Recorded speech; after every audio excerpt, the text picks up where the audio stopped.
Alors, il y a quelques semaines, j'ai reçu le label Evras, donc éducation à la vie relationnelle, affective et sexuelle. C'était très important pour moi au niveau professionnel parce que justement, ça me permettait d'accéder à un pan de l'éducation qui existe depuis quelques dizaines d'années, il faut le rappeler. L'obtention de ce label, en fait, permet d'agir à 3 niveaux. Donc, soit d'intervenir et d'animer les rencontres Evras avec les jeunes au sein des écoles, institutions, associations, ou bien de former les formateurs, justement, donc vraiment plus au niveau pro, ou bien alors de développer des outils pour qu'ils soient utilisés lors de ces rencontres. Donc c'était vraiment intéressant de pouvoir obtenir ce label pour pouvoir rencontrer le public, que ce soit les bénéficiaires ou les animateurs. À la rentrée, il y a eu une grande polémique suscitée de manière légitime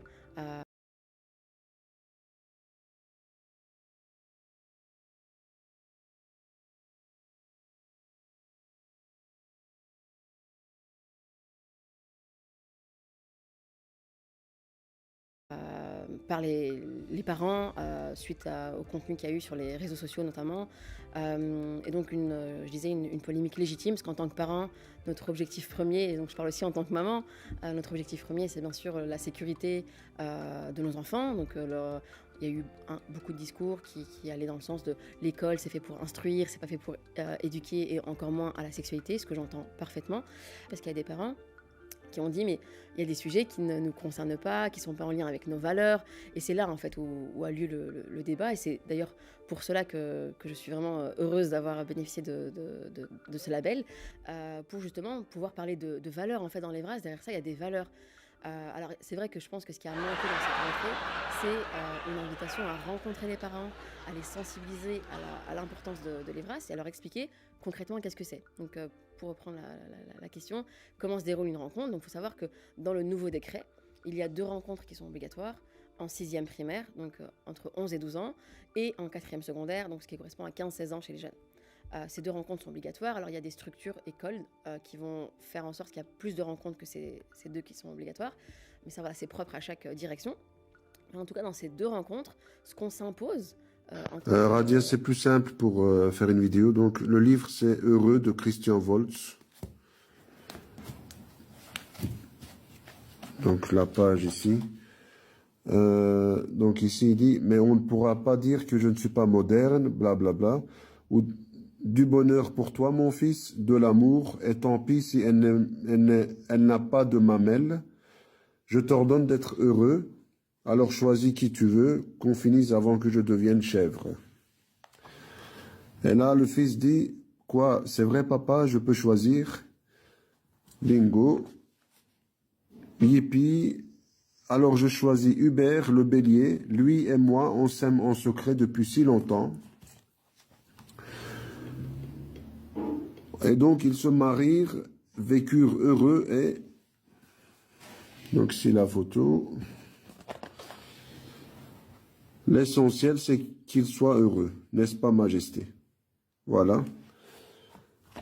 Et après, pour être sûr que ça rentre bien dans la tête des gosses, donc il demande à écrire en quelques lignes ce que raconte ce livre. Vraiment des trucs détaillés, quoi, regarde ça. Ce livre raconte... C'est l'histoire de, ces poésies parlent de, l'histoire que je préfère raconte, voilà. Je donne une note à ce livre, ce que j'ai aimé dans ce livre j'ai pas aimé, machin, voilà. Donc voilà, moi je suis choqué de voir ça aujourd'hui. J'étais voir la secrétaire, j'ai dit que le directeur doit m'appeler directement, parce qu'on doit s'expliquer. Voilà, donc si tu pouvais faire quelque chose avec ça, Radia, ajouter dans le dossier de l'Evras ou quoi.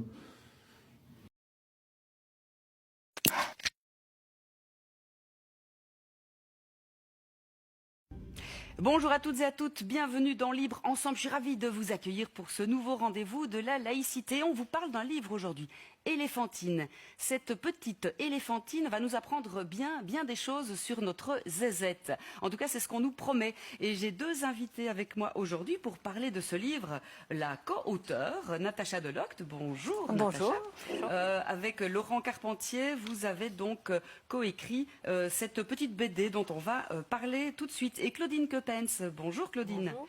Vous êtes chargée de projet à la Fédération laïque des centres de planning familial. Mais avant ça, je vous propose de faire connaissance immédiatement en images avec Éléphantine. Mamie, à quoi ça sert une zézette?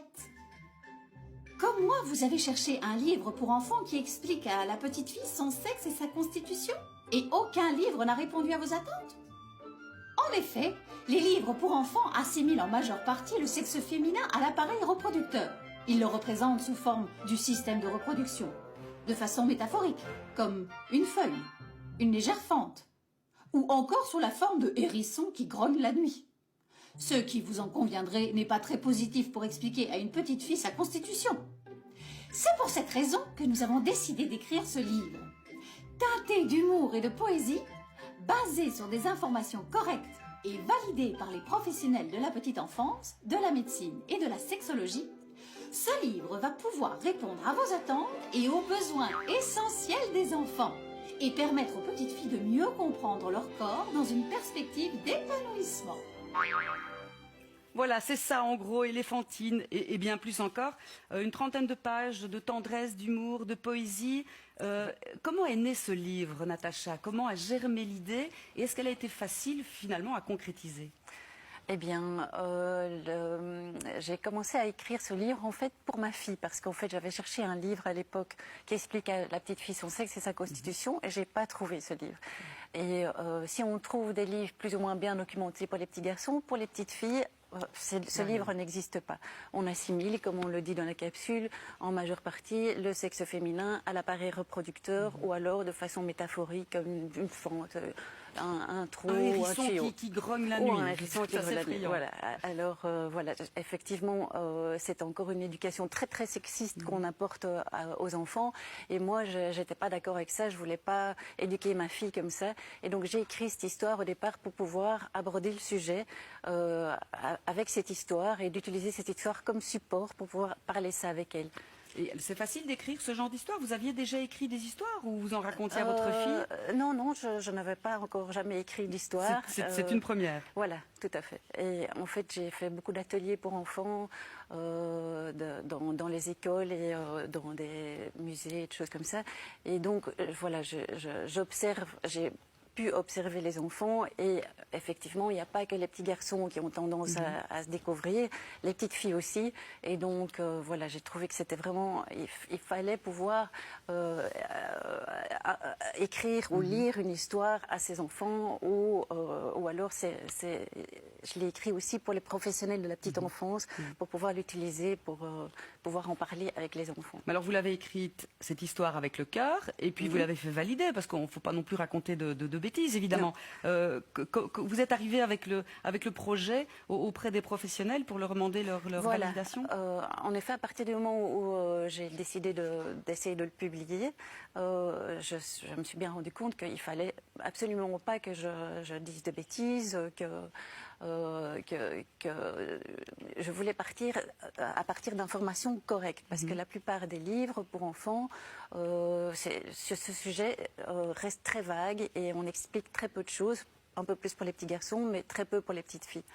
Et donc, j'ai fait lire et corriger le livre par des gynécologues, pédopsychiatres, médecins, sexologues, psychologues, bibliothécaires, instituteurs.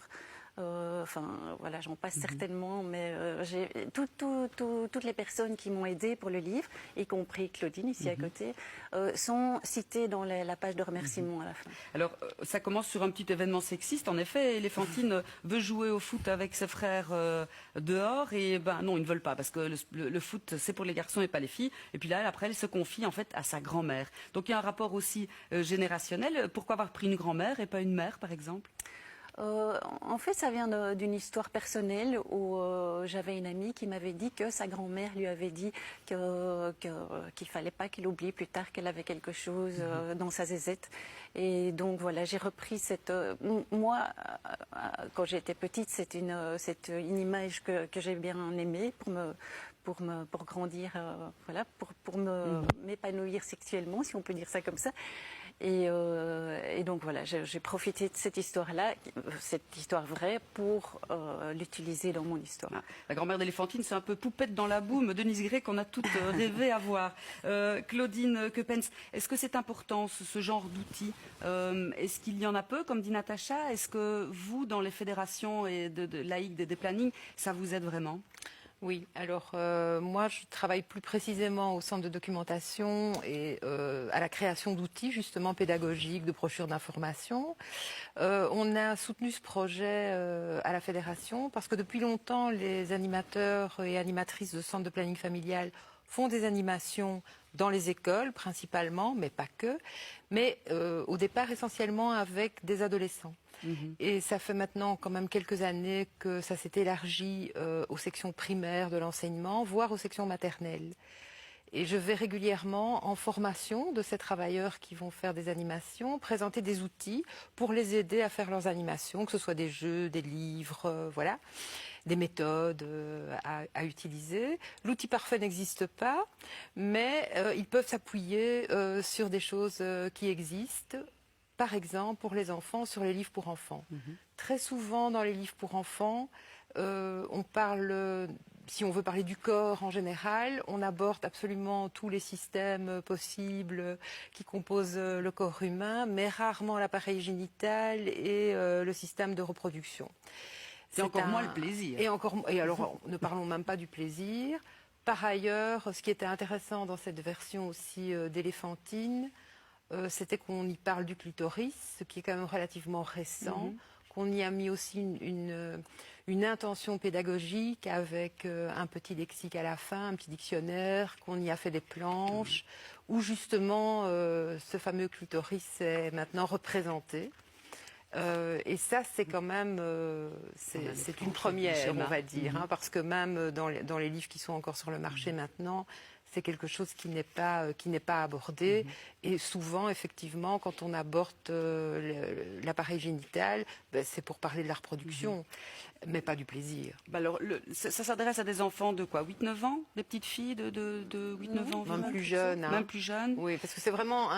L'autre chose qui est très intéressante pour nous là-dedans, c'est que c'est vraiment présenté comme un livre pour enfants classique. Ouais. C'est pas trop tôt de parler de plaisir à 5-6 ans? Je me fais l'avocat du diable. 4 ans, est-ce que les petites filles, les enfants comprennent? Je pense que les enfants comprennent quand on leur explique, quand ils posent des questions aussi, qu'on n'a pas peur de leur expliquer et qu'on n'a pas peur non plus d'utiliser les vrais mots. Qui existent sur Internet. Donc c'est bien, mais il faut aussi faire attention aux fake news. On l'a vu, hein, en France, on parlait des petits à la maternelle et tout à coup on nous annonce, attention, on va apprendre à vos enfants à se masturber. Voilà, c'est parti par les fake news, c'est parti par l'extrême droite et par les milieux conservateurs. Et pendant ce temps-là, quelques milliers de parents retirent leur enfant de l'école ce jour-là, tellement ils sont paniqués. Hein. Donc il y a une panique morale là tout à coup dès qu'on touche à la sexualité. Donc il y a le bon et il y a le mauvais. Donc je crois qu'il faut savoir les intégrer. C'est comme le porno. Hein. On sait que les jeunes le regardent d'une manière ou d'une autre, quoi qu'on en pense. Hein. Il ne faut pas faire de morale devant des jeunes. Voilà, c'est le meilleur moyen pour qu'ils ne nous écoutent pas. Voilà, c'est présent, ça existe. Il faut partir de leurs questions et puis après travailler avec eux sur la déconstruction, évidemment, du porno. Et je crois qu'il ne faut pas les prendre pour des cons. Hein. Ils savent très bien beaucoup de choses. Vous parlez de porno, ben voilà, je vais vous lancer. Une exposition vient de s'ouvrir à l'ULB justement sur le porno. Je n'ai pas encore eu l'occasion de la voir. Elle ouvre aujourd'hui, je pense. Hein. Oui, elle vient d'ouvrir. Et court jusqu'au 22 décembre, c'est ça? Alors qu'est-ce qu'on y voit, qu'est-ce qu'on y trouve? Est-ce que le porno finalement c'est bon? C'est bon. Est-ce qu'on peut trouver des choses positives dans le porno? Qu'est-ce qu'on doit en penser? Et qu'est-ce que l'expo? Alors dites-nous d'abord qu'est-ce que l'expo va montrer? Oui, voilà, donc c'est tout en débat évidemment. Hein. Il y a quelques années, on sait que par an, 92 milliards de films sont vus sur un site dans le monde. 92 milliards de films vus par an. Voilà, c'est gigantesque. Donc voilà, interdire, on sait que c'est impossible. Tout ce qu'on a essayé n'a pas fonctionné. Donc voilà, on est face à une réalité. Et donc cette exposition a essayé d'aller justement vers le porno par la médiation culturelle, artistique et historique, et essayer de montrer c'est quoi ce qui est obscène dans une société, puisqu'on renvoie toujours le porno à l'obscénité. C'est obscène ou pas, comment ça se construit, est-ce que le porno est politique, est-ce qu'il est philosophique, est-ce qu'il est féministe, est-ce qu'on peut être une femme et aimer le porno, comment le porno... Sortez-moi des éléments factuels. Ne me dites pas ce qui est écrit sur les réseaux, mais allez sur le programme du parti, sortez-moi ce que vous dites là du programme du parti. Et là, je serai d'accord avec vous, si vous le trouvez évidemment. Donc vous dites mot pour mot que vous n'êtes clairement pas pour ce côté sexualisation du projet Evras. Ouais, trouvez-moi dans le programme du parti l'exemple que vous avez donné des toilettes mixtes, de la sexualisation, etc. Trouvez-moi ce... C'est discuté, mais j'aimerais que vous me dites clairement... Mais non, mais parce qu'on est face à des citoyens. On est face à des citoyens. Et je pense que le minimum, c'est d'être honnête vis-à-vis des citoyens et ne pas leur raconter des histoires. Et je crois qu'on est dans un moment très important. On est sur les réseaux sociaux. Il faut pouvoir être honnête et dire la vérité aux gens. Dites-moi si dans le programme du PS, ce que vous évoquez aujourd'hui, c'est repris.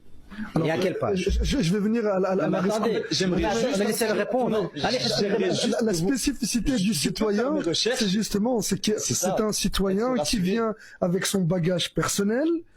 Non, mais attendez, vous ne pouvez pas me dire que le citoyen vient avec des bagages personnels et au début de l'intervention m'interpeller et m'attaquer en disant le PS a dit que... Excusez-moi, en fait, ça revient beaucoup en commentaire. Tout le monde demande oui ou non.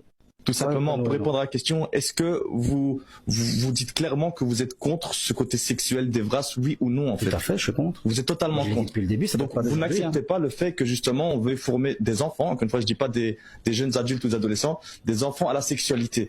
Mais ça n'existe pas. Il y a personne qui forme des enfants à des Pourtant, il y a des livres qui sont sortis. Mais c'est pas les livres qui comptent, c'est le programme pédagogique des écoles. Est-ce que vous avez un programme pédagogique? Elles sont dans les écoles, j'ai bien appliqué. Et des psychologues ont d'ailleurs été assez choqués de voir ça. Ici, on n'est pas sur les réseaux sociaux, ici, on est dans la vraie vie. Moi, je suis PO. Je suis responsable de 5 directeurs dans mon école, dans ma commune. Il n'y a dans aucun des programmes pédagogiques, il y a ce que vous racontez. Aucun. Mais vous racontez n'importe quoi, je suis désolé de vous le dire. Fédéral, monsieur Chaïti. Oui, mais le fédéral n'est pas compétent en la matière, Husni. Il faut à un moment donné aussi, il faut être réel. Il ne faut pas raconter des carabistouilles aux gens. Il faut être honnête.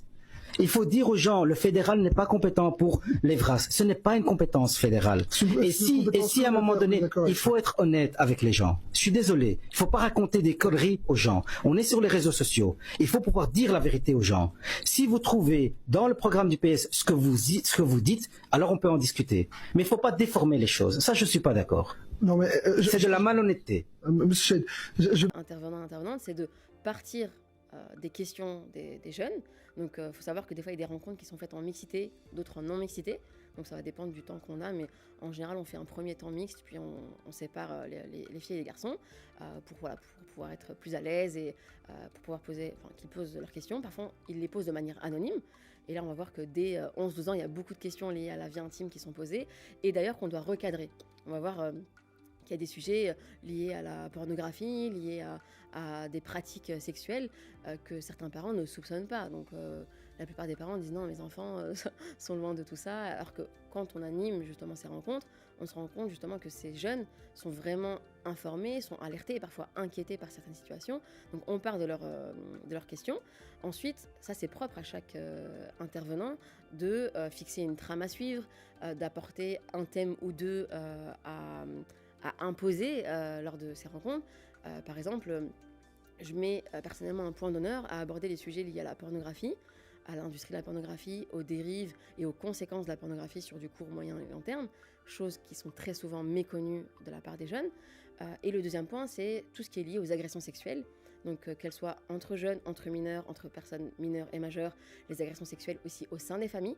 Et on va voir que c'est un sujet extrêmement tabou, qui est peu abordé chez monsieur, madame, tout le monde, toute classe socio-économique confondue. Comme j'aime le dire, aujourd'hui, ne pas parler de sexualité à vos enfants, aux enfants qui vous entourent, c'est de la non-assistance à personne en danger. Il faut savoir qu'aujourd'hui, on est dans une société hyper sexualisée, la sexualité se retrouve partout, dans les films et dessins animés, la musique, on oublie aussi dans les mangas par exemple. Parfois on peut se dire ah bah ça va, mon enfant, il ne fait de mal à personne, personne ne l'embête, il est en train de lire un livre, on pense que c'est inoffensif. Et parfois on va voir en fait qu'il y a du contenu à caractère sexuel qui n'est absolument pas adapté tout court, ou en tout cas pas adapté à des mineurs. Et donc laisser un enfant face à lui-même, face à ce type de contenu, ça peut être vraiment une mise en danger pour lui, parce qu'il ne sait plus ce qui est normal, ce qui ne l'est pas, qu'est-ce qui est un danger potentiel, comment mettre une limite avec les autres, qu'est-ce qui relève de la physiologie, de quelque chose qui est naturel, quelque chose qui, on va dire, qui suit le cours de la vie par rapport à l'arrivée de la puberté, au changement dans le corps, et qu'est-ce qui relève de la pathologie, qu'est-ce qui relève de l'addiction. Et donc aujourd'hui, les parents, en tout cas les personnes qui les entourent, les éducateurs, etc., se doivent de parler de sexualité avec les jeunes. Alors quand on parle d'Evras, beaucoup de personnes pensent que voilà, c'est un atelier durant lequel on va leur parler on va leur parler de pratique, on va leur parler exclusivement de pornographie. En fait, pas du tout. On va leur parler de valeurs, de comment fonctionne leur corps, de comment mettre la limite avec les autres. Par exemple, l'Evras, normalement, on devrait commencer à la maison, dès le plus jeune âge, dès l'âge de 2-3 ans. On devrait parler avec nos enfants de voilà, tes parties intimes t'appartiennent, tu ne laisses personne les regarder, toi tu ne peux pas regarder ou toucher celles des autres. C'est ça en fait de l'Evras. Sauf que quand l'Evras a lieu, on va dire, au sein des écoles, à travers les 2 rencontres en 6e et en 4e, en fait c'est des moments où justement on va discuter avec les jeunes de comment ils perçoivent la vie intime, quelles sont les valeurs qui les animent, qu'est-ce que l'estime de soi, qu'est-ce que la confiance en soi. Mais le problème, c'est que dans l'Evras, les gens retiennent que le S, en fait, que la sexualité. Alors qu'en fait, il s'agit de parler du relationnel, de la vie en commun, de comment mettre une limite avec les autres, comment on parle de respect, de se respecter soi, de respecter les autres. Et aujourd'hui, surtout dans un monde hyper digitalisé, où les gens aussi, enfin surtout les jeunes, confondent les rencontres virtuelles et les rencontres réelles. Et ça se passe aussi à l'école.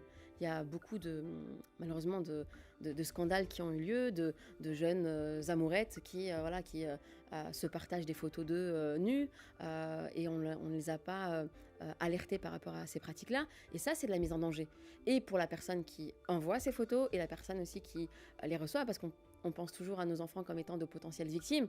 Qu'en est-il quand nos enfants sont de potentiels agresseurs? Et c'est aussi ça, l'Evras, on va parler du consentement. C'est une notion qui est trop peu abordée au sein des familles. Et donc, pour moi, ces rencontres autour de l'Evras sont plus qu'importantes.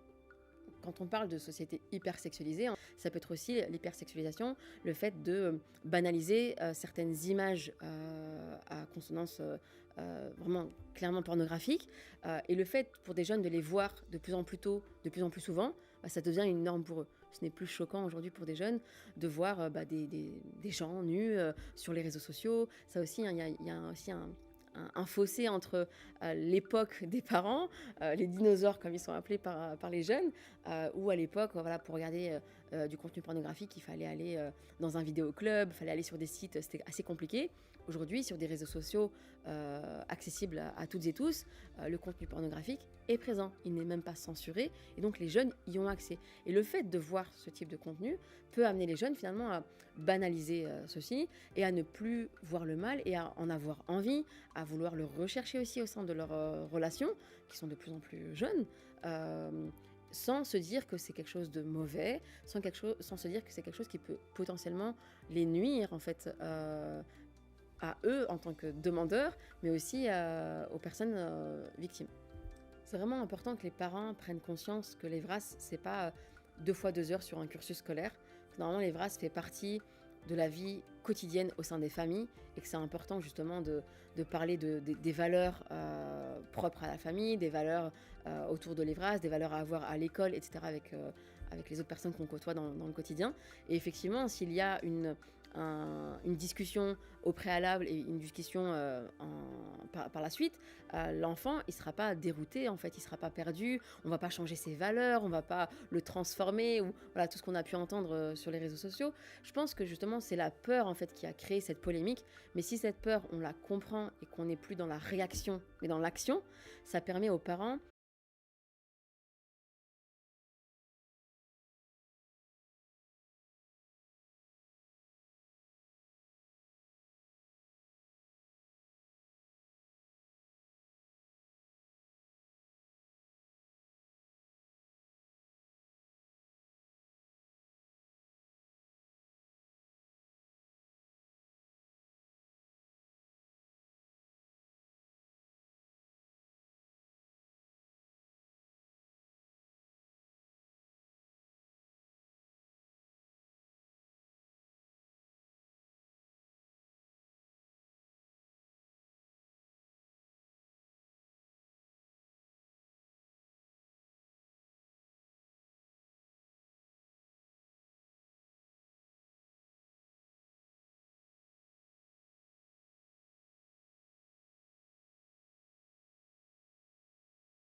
peut-être répondre Non, je vais pas vous les dire. Ah ouais, vous voulez que je vous dise plutôt les thèmes ou alors Non, allez-y. En fait, c'est juste pourquoi vous êtes là, les raisons. D'accord. Puis je vais parler de reportage avec la FBR, c'est les petits. Ça va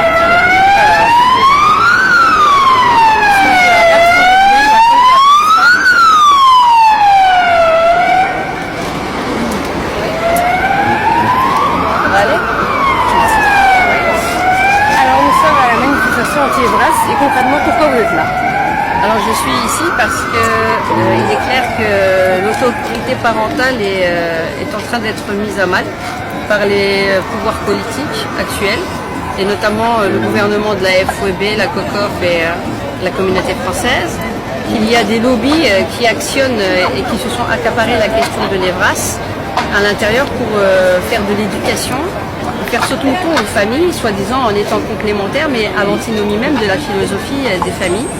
On essaye de les discréditer en écrivant, parce que ça fait 10 ans que je fais de la veille sur ces questions, en les discréditant comme étant de pression sociale en tant que parents, et qu'au nom en fait de soi-disant d'une pseudo-neutralité qui n'est pas neutre, que ce soit le CAL, les lobbies LGBT, les lobbies ultra-féministes qui s'accaparent la question, on est en train d'arracher en fait l'enfant aux familles, en se substituant aux parents, en leur mettant des concepts que nous ne partageons pas en termes éducationnels à nos enfants, on en profite.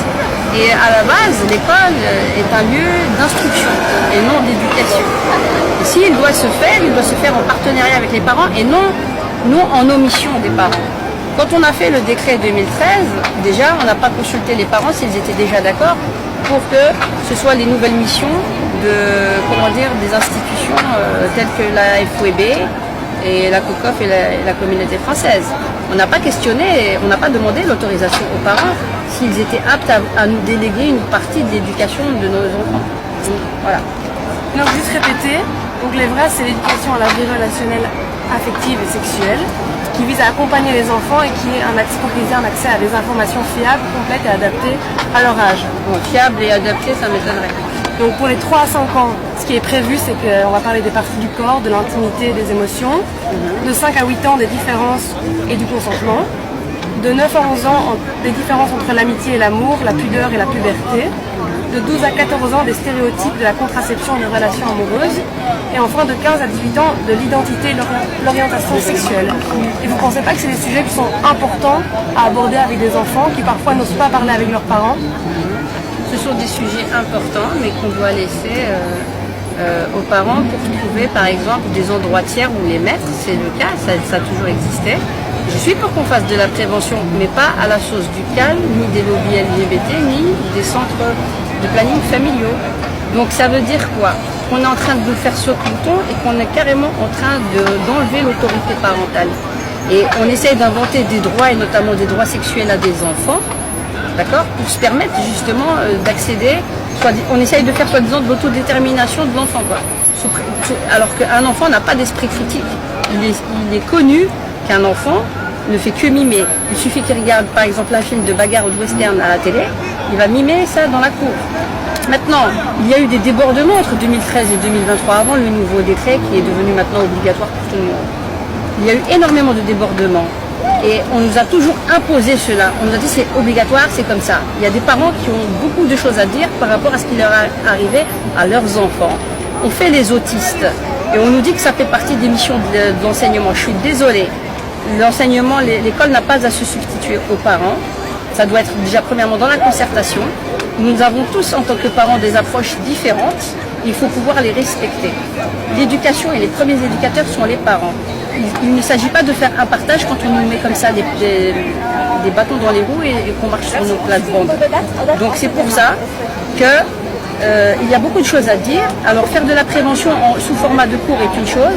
Sous format d'animation, on a vu beaucoup d'associations externes faire des débordements dans les écoles, avec des choses très inadaptées pour les enfants, des enfants qui ont été vraiment retournés de ce qu'ils avaient vu ou de ce qu'on leur avait imposé de faire. Et ça, comme ce n'était pas quelque chose d'homogène à travers toutes les écoles, puisque c'était laissé au libre choix des écoles, mais qu'il fallait mettre cela en place entre 2013, à partir de 2013, Nous avions Céline Frémaux qui avait augmenté les budgets jusqu'à 600 000 €. Vous avez des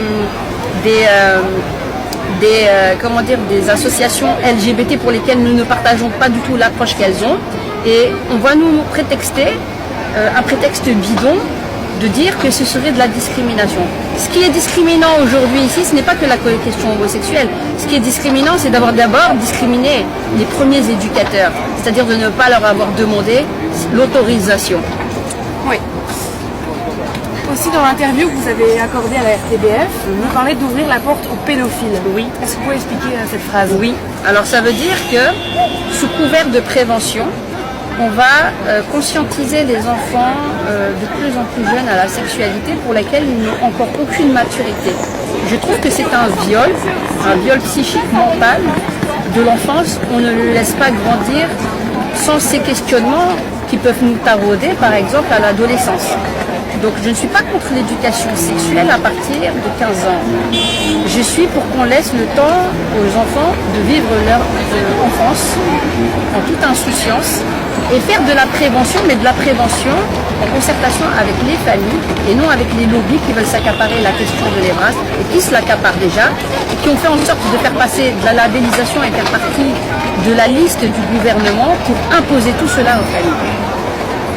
Mais après, vous dites qu'il y a un substitut des parents. Vous ne pensez pas que c'est important que les enfants puissent parler avec d'autres personnes que les parents? Bien sûr, mais bien sûr. Et ça, c'est toujours fait. Le problème, où est-il? Ça doit se faire en partenariat avec les parents. Ça veut dire quoi? Ça veut dire qu'il y a des parents qui ne sont pas très à l'aise avec ces sujets. Et ça peut se comprendre. Au-delà de la religion, de ce qu'on essaye de nous dire. Oui, il y a toujours des personnes tierces, des cousins, des cousines, des associations où, par exemple, on fait aussi dans les mosquées, dans les églises et ailleurs, parce qu'on aime bien stigmatiser les religieux et les religions, surtout le CAL. Faites-leur un petit bonjour d'ailleurs de ma part, qui ont fait en sorte justement de labelliser pour mettre évincer tous les discours pro-natalistes que nous pourrions avoir. Bon, moi je ne suis pas anti-VG, je suis pro-vie. Donc il faut se demander qui est pro-mort ici, donc on pourrait le dire aussi. Et on ne devrait pas rougir en fait. En fait maintenant, ce qu'on aimerait nous normaliser, ce qui était une exception dès 1868 tard, nous sommes féministes, mais ça dépend à quelle sauce. Donc dans le féminisme, il y a plusieurs branches. Je vais vous couper, je suis arrivée aux 7 minutes, mais un tout grand merci au Merci beaucoup. Voilà, merci beaucoup en tout cas. Au revoir. Merci. Et voilà, mais ça ne sera pas publié, mais c'est pour un exercice. Oui, on pourra continuer. On pourra continuer. C'est intéressant. Il y a beaucoup de choses à dire parce que c'est vraiment très transversal comme attaque. Et maintenant, on nous impose la question du transgender, des LGBT, au nom de leur non-discrimination. Mais qui est discriminé ici? Ce sont les couples hétérosexuels, pro-vie, qui veulent donner tout simplement l'éducation à leurs enfants à leur manière. Et là, on est en train d'enfreindre leur plate-bande, tout simplement. Donc c'est déjà anticonstitutionnel en tant que tel, comme décret. Moi, je ne discute même pas le guide Evras. C'est un guide de malade mental. Je ne discute même pas le guide. Il fallait déjà discuter bien avant le 2013, le décret de 2013, avec les familles. Ce qui n'a pas été fait. Ils l'ont écrit juste dans une ligne à titre moral. Oui, les parents sont concertés. Mon œil, ils ont concerté personne. Allez poser la question aux parents, vous verrez comment ils sont comme ça. Mais c'est plus pour l'interview là, mais par exemple, quand vous voyez les écoles qui sont brûlées, vous en pensez quoi? Ah ouais, moi je trouve que c'est très grave. C'est grave, c'est le décret qu'il faut brûler, c'est pas les écoles. Ouais, je le condamne fermement. Mais non, ça c'est de la bêtise. C'est idéologiquement déconstruire ce qui est fait et savoir qui est à l'origine de tout ça. Parce que maintenant quand on pense du coup au mouvement anti-Evras, oui, mais c'est eux qui essayent de faire l'amalgame. Mais si vous regardez bien mon interview de la RTBF sur ma chaîne, et vous voyez ce qu'ils ont fait, vous voyez que c'est pas du tout le même narratif. Ça fait attention les journalistes, c'est souvent ça, ils coupent et ils font ce qu'ils veulent. C'est pour ça que je vous souhaite bonne chance. Merci. Au revoir. Alors, l'intégriste. Elle est bien l'intégriste. Cher Cal, cher lobby LGBT, chers tous. Sachez qu'une maman ne se laisse pas jamais faire. C'est moi la première éducatrice. C'est moi la maman. L'éducatrice, c'est moi ici. On ne marche pas sur les plates-bandes de la maman. Rendez-vous au tribunal.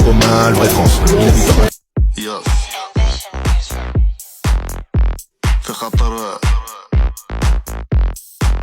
نينوبي قورو شيف مايس تدغني صالوبا ايوا واسكي طون بير سكي طون بير سكي طون بير واسكي طون بير سكي طون بير سكي طون بير اسكي طون بير سكي طون بير سكي طون بير واسكي طون بير سكي طون بير parle en français ouais parle en français ouais parle en français ouais parle en français tu veux dire claque ou quoi tu veux dire claque ou quoi tu veux dire claque ou quoi tu veux dire claque ou quoi je suis avec mon cousin Majid avec mon cousin Majid je suis avec mon cousin Majid avec mon cousin Majid tu veux dire claque ou quoi tu veux dire claque ou quoi tu veux dire claque ou quoi. L'épreuve en images. Ils veulent nous délégitimer et ils procèdent graduellement depuis 2008 et 2012 pour, jusqu'à présent, en 2025, nous avoir raboté un maximum de droits parentaux sous couvert de prévention de l'enfant et sous couvert de la santé des enfants. Et quand vous verrez graduellement, ils se sont tous appropriés et se sont incrustés dans la niche pour nous raboter un maximum de droits parentaux et mettre en danger nos enfants sous couvert de prévention.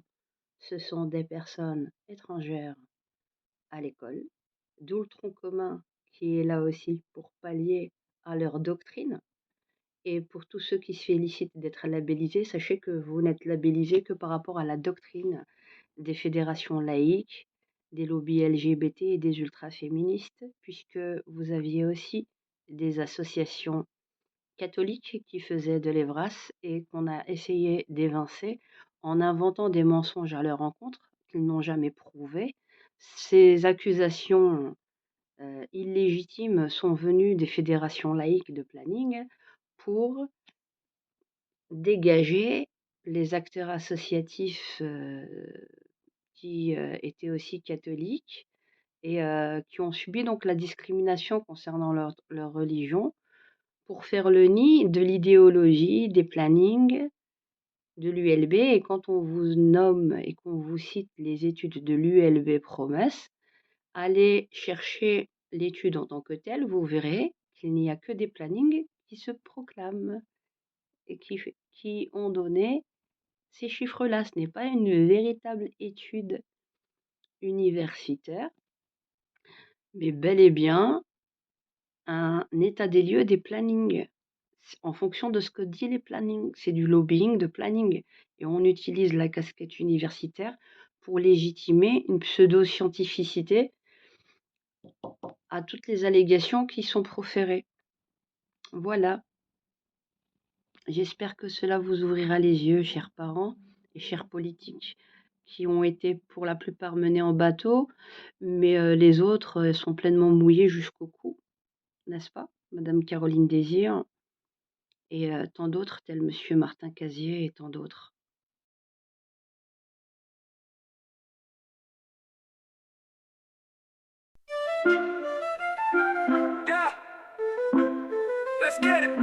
Sors-toi comme un crapaud, des rues comme un agneau. Oh non, tu me connais pas, on va te mettre sur le dos. Dis-leur que je m'appelle Jamie, je vais te montrer comment je m'y prends. Fais comme moi, monte dans le bas, laisse-moi te montrer ce que je sais faire. Et ce que je sais faire, c'est jamais abandonner. Ma motivation est béton comme dirait un colonel. Je vais jamais abandonner, je n'abandonne jamais. Oh non, oh non, oh non, non, non, non, non. Mais je vais jamais abandonner. Ma motivation est béton comme dirait un colonel. Je vais jamais abandonner, je n'abandonne jamais. Oh non, oh non, oh non, non. Je n'abandonne jamais, je n'abandonne jamais. Je n'abandonne jamais, je n'abandonne jamais. Je n'abandonne jamais, je n'abandonne jamais. Je n'abandonne jamais, je n'abandonne jamais. Ouais, ouais, ouais, ouais. Je n'abandonne jamais, je n'abandonne jamais. Ouais,